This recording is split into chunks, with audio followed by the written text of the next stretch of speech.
on the other hand, as traditionally conceived, has a mind. In the Hebrew Bible, God is portrayed as a person with memories, motives, interactions with people. God speaks, God acts, God thinks. The psalmist says, "How weighty to me are your thoughts, O God. How vast is the sum of them." Now, from a religious naturalist perspective, this is very problematic.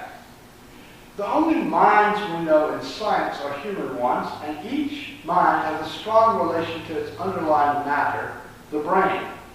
When something changes in the brain through an accident or stroke, the mind is affected. When the brain dies, so apparently does the mind.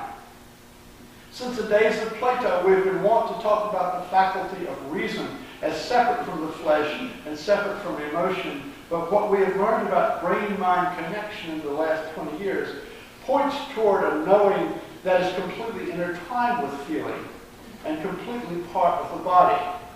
Science, in other words, does not know any disembodied mind.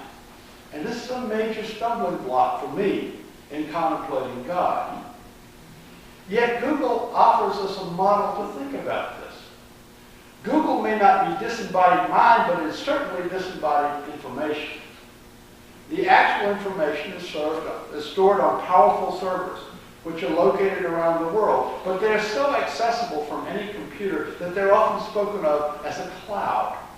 Your website is in the cloud. That's how you're able to access it from computers in Moscow and Sydney and Cape Cod. And I posed the question a moment ago whether Google or the internet was conscious, but we won't have a definitive answer to that question until we can say precisely what consciousness is. And science can't say that yet. As I stand here today, I'm aware that I'm Edmund Robinson, that today is April 3rd, that this is the UU Meeting House.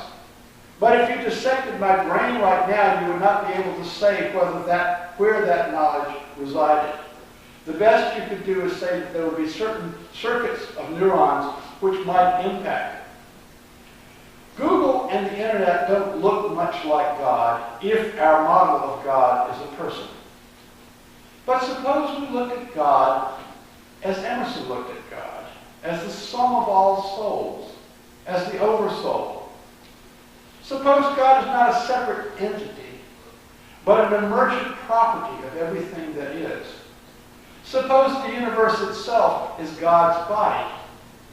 Each of us supposedly conscious beings is a neuron which combined in billions of networks give rise to the mind of God. Sort of like an anthill, or a slime mold, or a city, systems which seem to have some sense of direction. Emerson said, "As there is no screen or ceiling between our heads and infinite heavens, so there is no bar or wall in the soul where we, the effect, cease, and God, the cause, begins." We know that the internet is the most comprehensive connective tissue ever put between human beings. This is illustrated by a video brought to my attention by a friend of mine the other day, where a composer and conductor named Eric Whiteacre had put together a choir of more than 2,000 individual voices singing one of his compositions completely on the internet. The composer made a video of himself conducting the piece in silence and posted it on the web. Then each singer in each individual bedroom or kitchen around the world sang their individual part on the video to his conducting and posted that. Then the composer took the 2,000 individual performances and melded them together into one video, resulting in a cyber performance of a choir that literally spanned the world. And it is a moving and haunting piece of music. It's called Sleep. This is a great example of the way the internet connects us. Maybe the internet does not have a single consciousness, but it has aspects of all of our consciousness. Why could not God be conceived as the sum of all consciousnesses? And Google, the connective tissue, the axons, the dendrites in the divine brain. Is Google God? Probably not. But it can point us to what God might be I will close with another insight from Emerson, which I think points in the same direction 150 years before these reflections.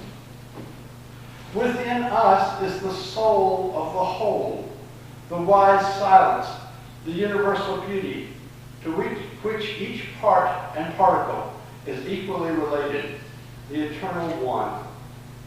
Amen.